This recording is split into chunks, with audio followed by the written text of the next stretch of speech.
Mi amigo Roberto me llamó anoche. Yo estaba a punto de acostarme cuando vi su nombre en la pantalla del teléfono. Lo conozco hace años, hemos compartido muchas anécdotas en la predicación, hemos estudiado juntos, nuestras familias han compartido juntas docenas de veces. Entonces, cuando contesté y escuché su voz tensa, supe que algo importante estaba pasando. «Hermano», me dijo, «necesito que me digas qué hacer». Y ahí estaba yo, sentado en la orilla de mi cama, escuchándolo explicar una situación laboral complicada que involucraba dinero, mudanza potencial, impacto en su familia, su servicio a Jehová. Hablaba rápido, mezclando detalles con emociones, y al final volvió a esa frase. «Solo dime qué hago. Tú conoces mi situación. ¿Qué harías tú en mi lugar?» Y hermanos, voy a ser honesto con ustedes. Parte de mí quería darle esa respuesta. O quería decirle, «Mira, Roberto, esto es lo que tienes que hacer», y resolver su problema en 30 segundos. Pero mientras él hablaba, había algo incómodo presionando mi pecho, algo que me decía que darle esa respuesta sería en realidad hacerle un daño, no un favor. Porque este miércoles, 11 de febrero del año 2026, Pablo nos dice algo en Gálatas 6:5 que suena casi cruel en nuestra era de apoyo y dependencia emocional constante. Cada uno llevará su propia carga de responsabilidad. Y esa verdad choca contra nuestra tendencia natural de querer que alguien más nos diga qué hacer cuando las decisiones se ponen difíciles. Miren, no sé ustedes, pero yo he pasado por esa experiencia desde ambos lados. He sido Roberto, buscando desesperadamente que alguien tome la decisión por mí para no tener que vivir con el peso de haberme equivocado. Y he sido el que recibe la llamada, sintiendo esa presión de dar la respuesta perfecta que va a cambiar la vida de alguien. Y les voy a contar algo que me tomó años entender. Ninguna de esas posiciones es donde Jehová quiere que estemos. Cuando era más joven en la verdad, tal vez llevaba 2 o 3 años bautizado, recuerdo que cada decisión importante que enfrentaba terminaba en el mismo lugar. La oficina de algún anciano. ¿Debería aceptar este trabajo? Consulta con el anciano. ¿Debería salir con esta hermana? Consulta con el anciano. ¿Debería comprar este carro? Sí, incluso eso. Consulta con el anciano. Y los ancianos, siendo pacientes como son, me escuchaban. Me daban consejos bíblicos sólidos. Me señalaban principios, pero yo siempre quería más. Quería que me dijeran, haz esto o no hagas aquello.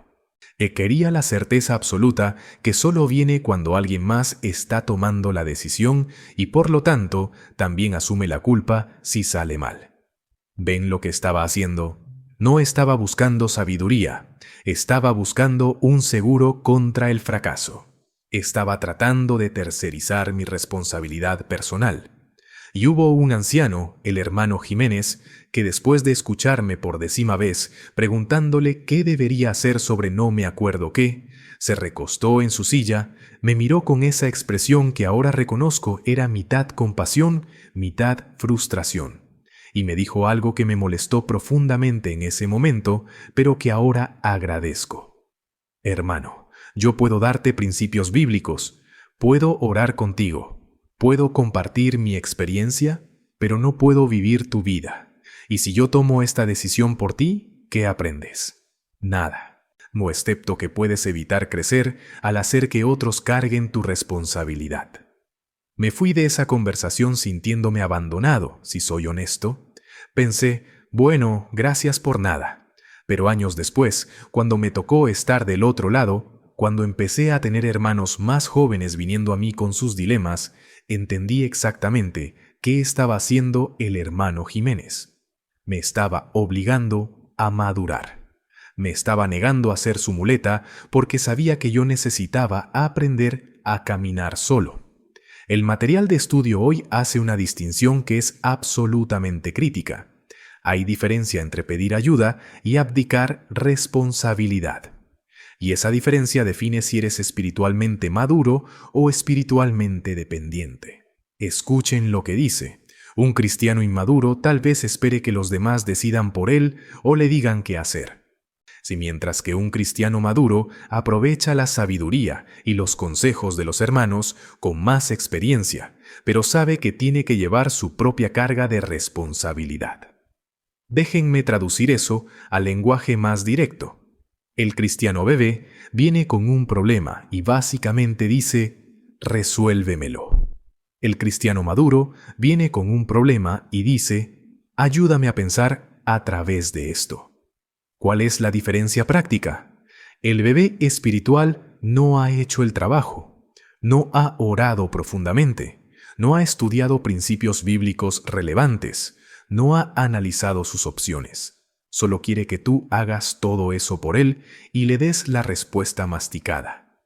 El maduro llega con su tarea hecha, ha orado, ha estudiado, ha pensado, tiene ideas de qué dirección tomar, pero viene buscando perspectiva que podría estar perdiéndose. Viene preguntando, ¿hay algún principio bíblico que no estoy considerando? ¿Ves algún ángulo ciego en mi razonamiento? ¿Qué opinas de esta conclusión a la que estoy llegando? ¿Ven la diferencia? Uno quiere que pienses por él, el otro quiere que lo ayudes a pensar mejor. Y aquí está la parte difícil que nadie te dice. Ambas posiciones son tentadoras por razones diferentes. Es tentador ser el bebé espiritual porque evitas responsabilidad. Si haces lo que te dijeron y sale mal, bueno, no fue tu culpa. Tú solo seguiste instrucciones. Puedes culpar al consejero, puedes culpar a las circunstancias, puedes culpar a lo que sea excepto a ti mismo. Pero también es tentador estar del otro lado.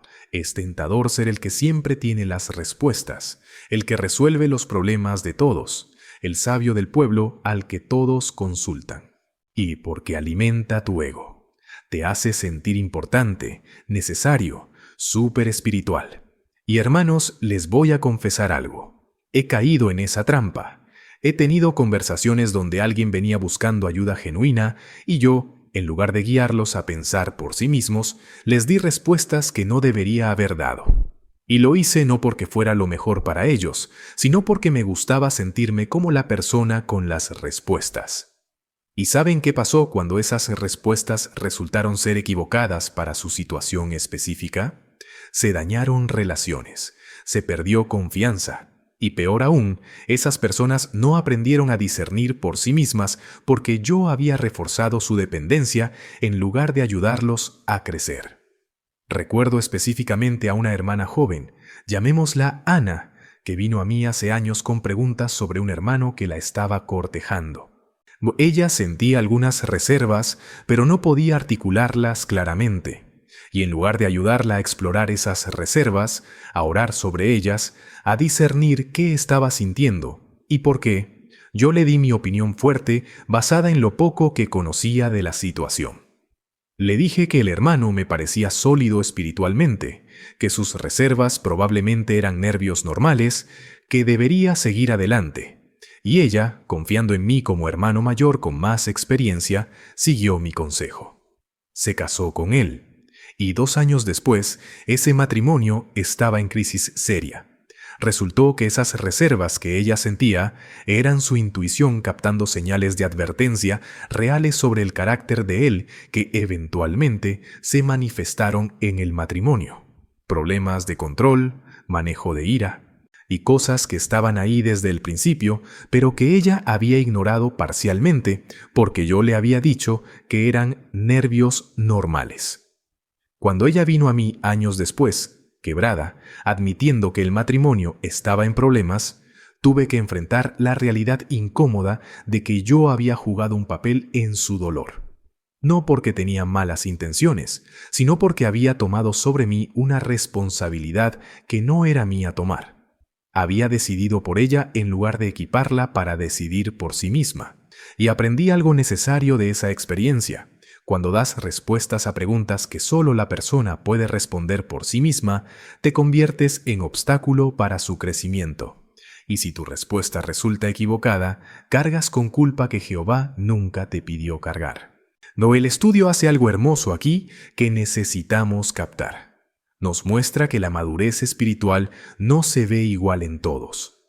Dice: así como no todas las personas adultas tienen las mismas características físicas, no todos los cristianos maduros tienen las mismas cualidades espirituales. Miren a su alrededor en la congregación. El hermano Carlos, digamos, es increíblemente sabio. Puede tomar situación complicada, ver todos los ángulos y dar perspectiva que de repente hace todo claro. Pero si le pides que te consuele cuando estás pasando por duelo, no es su fuerte. Sus palabras son correctas, pero frías. Luego está la hermana María. No es la más elocuente. No va a darte análisis teológico profundo. Pero si estás sufriendo, si tu vida está desmoronándose, ella va a estar ahí. Va a llorar contigo. Y os va a sentarse en tu dolor sin tratar de arreglarlo. Esa es su expresión de madurez. Y está el hermano David, que tiene valor que yo francamente envidio. Cuando hay que tomar posición difícil, cuando hay que defender algo impopular, cuando hay que hacer lo correcto, aunque cueste, ahí está él. No vacila, no se acobarda. Pero pregúntale sobre finanzas o planificación práctica y está perdido. El punto es, madurez no es ser perfecto en todo. Es haber desarrollado tu mezcla única de cualidades espirituales hasta cierto nivel de solidez. Todos tenemos áreas fuertes y áreas débiles. Todos destacamos en algunas cosas y somos mediocres en otras. Y eso está bien. Jehová nos diseñó diferentes intencionalmente. Por eso, cuando buscas ayuda, necesitas buscar a la persona correcta para el tipo correcto de problema. Si necesitas sabiduría analítica, buscas a Carlos. Si necesitas consuelo empático, buscas a María. Si necesitas que alguien te desafíe a ser valiente, buscas a David. No esperas que una persona tenga todo lo que necesitas. Reconoces que el cuerpo de Cristo funciona mejor cuando aprovechamos las fortalezas diversas de diferentes miembros. Y aquí hay algo que me tomó años aprender sobre pedir ayuda. La calidad de la ayuda que recibes depende enormemente de cómo formulas tu pregunta. Si vienes con ¿qué debo hacer?, estás invitando a la persona a tomar tu decisión. Pero si vienes con estoy considerando hacer X por estas razones, ¿ves algún problema con mi razonamiento?, estás invitando a la persona a ser consultor, no decisor. La diferencia es sutil pero masiva. En el primer caso, pones la carga en ellos. En el segundo, mantienes la carga pero invitas su perspectiva. Y la mayoría de hermanos maduros responden mucho mejor a la segunda aproximación porque no se sienten presionados a jugar a ser Dios en tu vida. Pero aquí viene la parte que crea más conflicto en congregaciones, la parte que muchos no quieren escuchar. El estudio dice que dos cristianos genuinamente maduros pueden llegar a conclusiones completamente diferentes sobre el mismo asunto, y ambos estar bien. Es posible que dos cristianos maduros lleguen a conclusiones distintas sobre un mismo asunto, en especial en temas de conciencia, y que las dos conclusiones sean válidas desde el punto de vista bíblico. Eso destroza nuestra necesidad de certeza absoluta, ¿verdad? Queremos que haya una respuesta correcta obvia para cada situación. No queremos poder mirar las decisiones de otros cristianos y saber definitivamente si están haciendo lo correcto o lo incorrecto. Queremos que todos los hermanos maduros lleguen a las mismas conclusiones para que podamos estar seguros de que estamos en el camino correcto. Pero no funciona así. Déjenme darles ejemplo real de mi propia vida, porque esto es demasiado importante para quedarse teórico. Hace años había dos familias en nuestra congregación, ambas con hijos adolescentes. Llamémoslas familia González y familia Ramírez. Ambas familias amaban a Jehová profundamente. Ambas estaban activas en el ministerio. Los padres eran espiritualmente sólidos, pero tenían enfoques radicalmente diferentes sobre cómo manejar la educación de sus hijos. Los González decidieron sacar a sus hijos de la escuela pública después de primaria y hacer educación en casa. Su razonamiento era que la atmósfera de la escuela pública era demasiado tóxica espiritualmente, demasiada presión de compañeros hacia inmoralidad, demasiada filosofía mundana siendo enseñada como hecho. Querían proteger a sus hijos controlando más su ambiente educativo y social. Los Ramírez dejaron a sus hijos en escuela pública hasta graduarse. Su razonamiento era que sus hijos necesitaban aprender a navegar el mundo real mientras todavía estaban bajo supervisión parental. Que exponerlos a diversidad de puntos de vista mientras mantenían fundamento bíblico fuerte los prepararía mejor para la vida adulta, donde inevitablemente encontrarían oposición a su fe. Ambas familias pudieron citar principios bíblicos apoyando sus decisiones. Los González citaban textos sobre evitar malas asociaciones, proteger el corazón, no amar el mundo. Los Ramírez citaban textos sobre ser luz en el mundo, no esconderse, preparar a los hijos para la realidad que enfrentarán. ¿Y saben qué pasó? Comenzaron a juzgarse mutuamente. Los González empezaron a ver a los Ramírez como espiritualmente descuidados, poniendo a sus hijos en peligro innecesario, demasiado acomodados al mundo. Los Ramírez empezaron a ver a los González como paranoicos excesivos, criando hijos en burbuja artificial que los haría no funcionales en la vida real. Y ambos bandos empezaron a reclutar aliados. Otras familias en la congregación empezaron a tomar lados. Conversaciones después de reuniones se volvieron tensas. Los comentarios pasivo-agresivos empezaron a volar. Bueno, nosotros creemos en proteger a nuestros hijos, diría alguien de los González con tono que implicaba que los Ramírez no. Bueno, nosotros creemos en preparar a nuestros hijos para la realidad, respondería alguien de los Ramírez con tono que implicaba que los González eran irrealistas. Hasta que un anciano sabio, alguien que ambas familias respetaban, los sentó juntos y básicamente les leyó Romanos, capítulo 14. Todo el capítulo, sobre hermanos que comían de todo versus hermanos que solo comían vegetales. Sobre hermanos que observaban días especiales versus hermanos que trataban todos los días igual. Y como Pablo dice que ambos grupos pueden estar honrando a Jehová en sus diferentes prácticas siempre y cuando lo hagan con fe y buena conciencia. El punto de Pablo era demoledor. Dejen de juzgarse mutuamente sobre asuntos de conciencia. Cada persona está parada ante Jehová individualmente, no ante ustedes. Jehová los juzgará, ustedes no. Y ese anciano les dijo algo que nunca he olvidado porque estaba ahí cuando pasó. Dijo, ambas familias están llevando su propia carga de responsabilidad ante Jehová. Los González están haciendo lo que creen mejor para sus hijos basados en su evaluación de sus hijos específicos. Los Ramírez están haciendo lo que creen mejor para sus hijos basados en su evaluación de sus hijos específicos. ¿Quiénes son ustedes para juzgar la decisión del otro cuando ambos están aplicando principios bíblicos sinceramente? Y luego agregó algo aún más incisivo. ¿Y qué tal si ambos están equivocados? ¿O qué tal si ambos están correctos para sus situaciones particulares, pero equivocados uno para la situación del otro? El punto es, no es su problema, es problema de cada familia ante Jehová.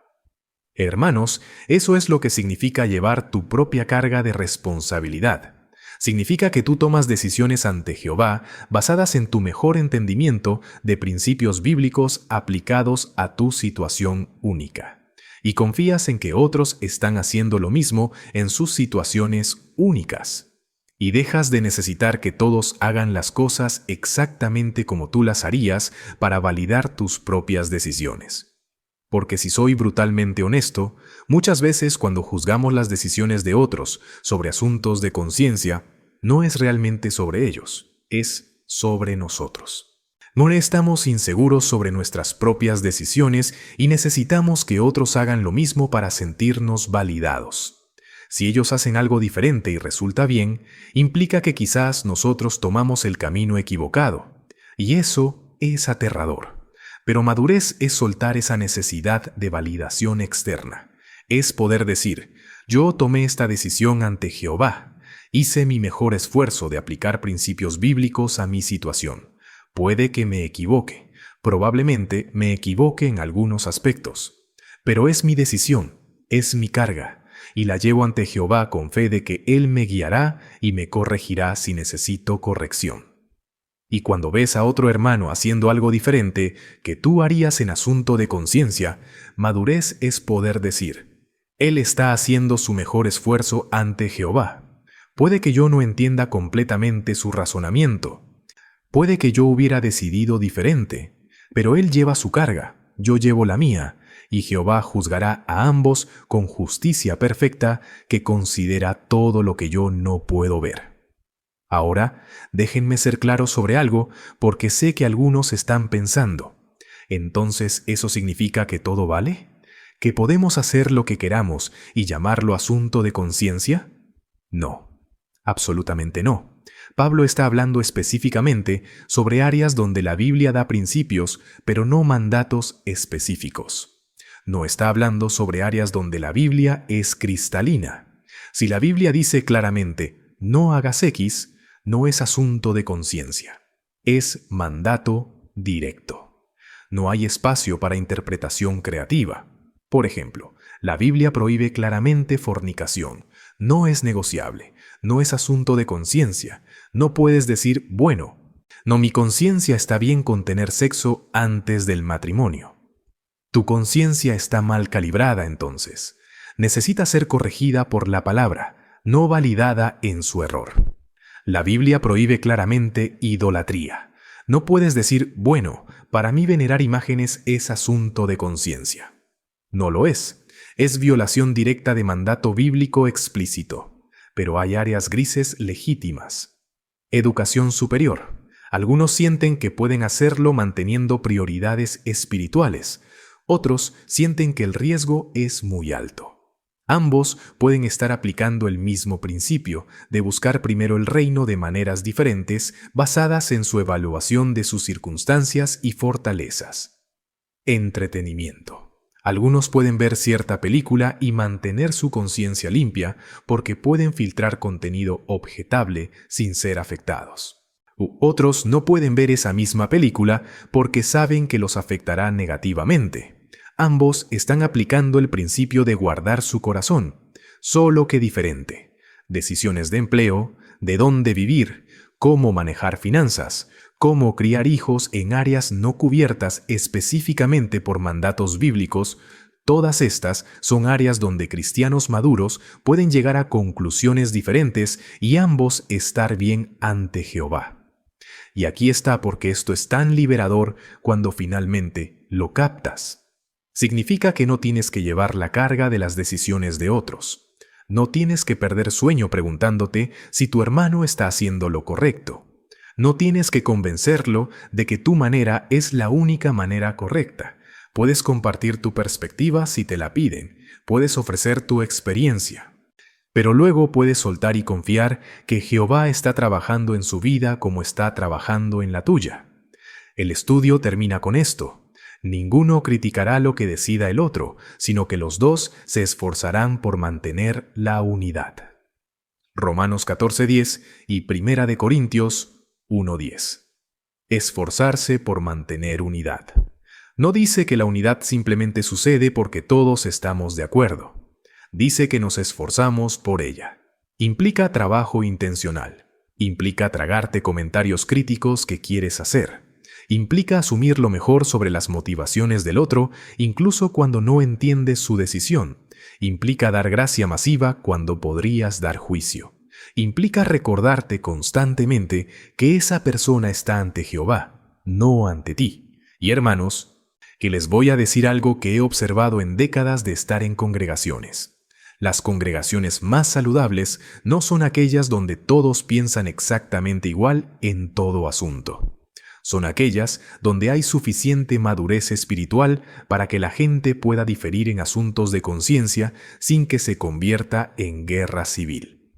Las congregaciones enfermas son aquellas donde hay bandos, donde tienes el grupo súper espiritual, que juzga a todos los que no hacen las cosas exactamente como ellos, y tienes el grupo más relajado, que desprecia al grupo súper espiritual como legalistas farisaicos. Y hay tensión constante, chismes constantes, división constante. Las congregaciones saludables son aquellas donde hay diversidad real de aplicaciones en asuntos de conciencia, pero hay respeto mutuo profundo. Donde la hermana que precursea a tiempo completo y vive súper simple no desprecia a la hermana que tiene carrera profesional y casa bonita. Y donde la hermana profesional no se siente juzgada por la precursora.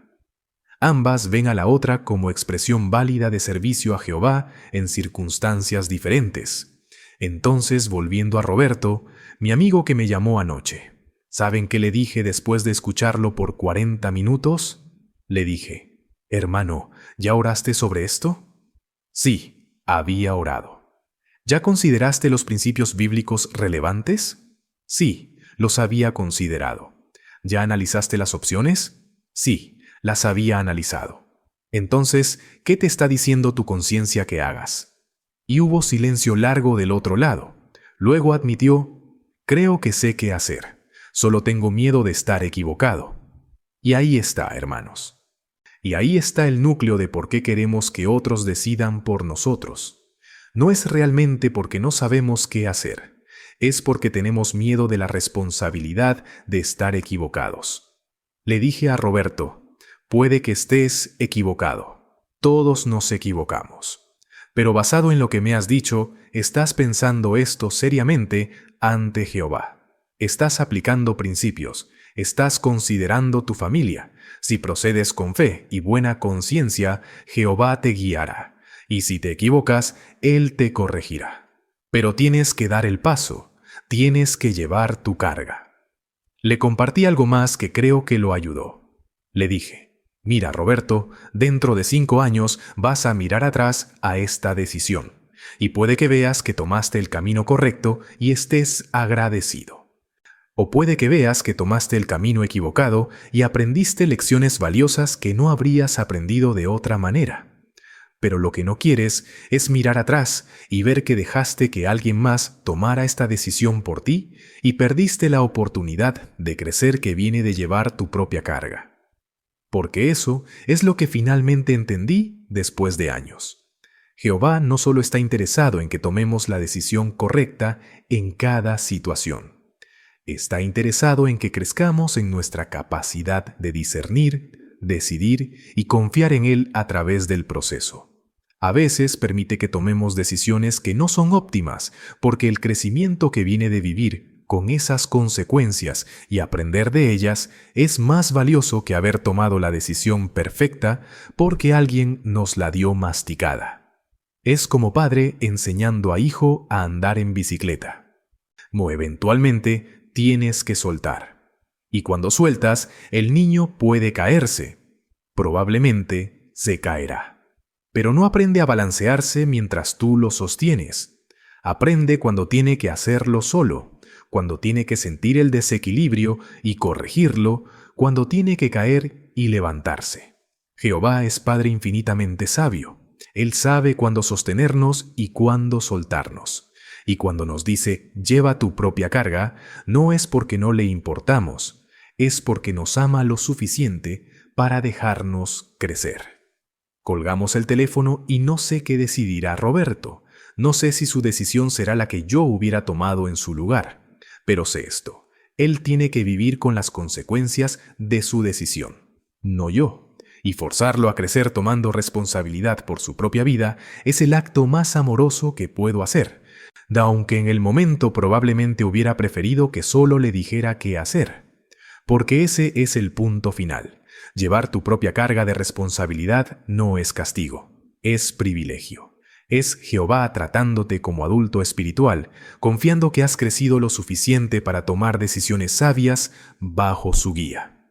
Es invitación a relación más madura con Él, donde no estás simplemente siguiendo reglas memorizadas, sino aplicando principios con discernimiento que viene de conocerlo profundamente. Y este miércoles, el desafío para cada uno de nosotros es brutalmente simple, pero increíblemente difícil.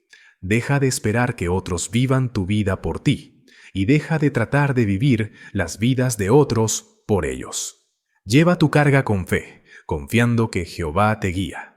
Deja que otros lleven sus cargas, confiando que Jehová los guía a ellos también. Ayúdense mutuamente sin robar la oportunidad de crecimiento que viene de responsabilidad personal. Y mantengan unidad incluso cuando sus aplicaciones de principios se vean diferentes. Eso es madurez real. Eso es libertad cristiana operando correctamente.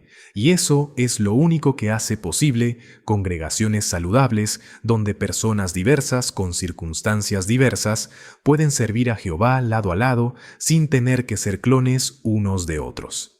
Que Jehová les dé la sabiduría para saber cuándo apoyarse en otros y cuándo decidir solos.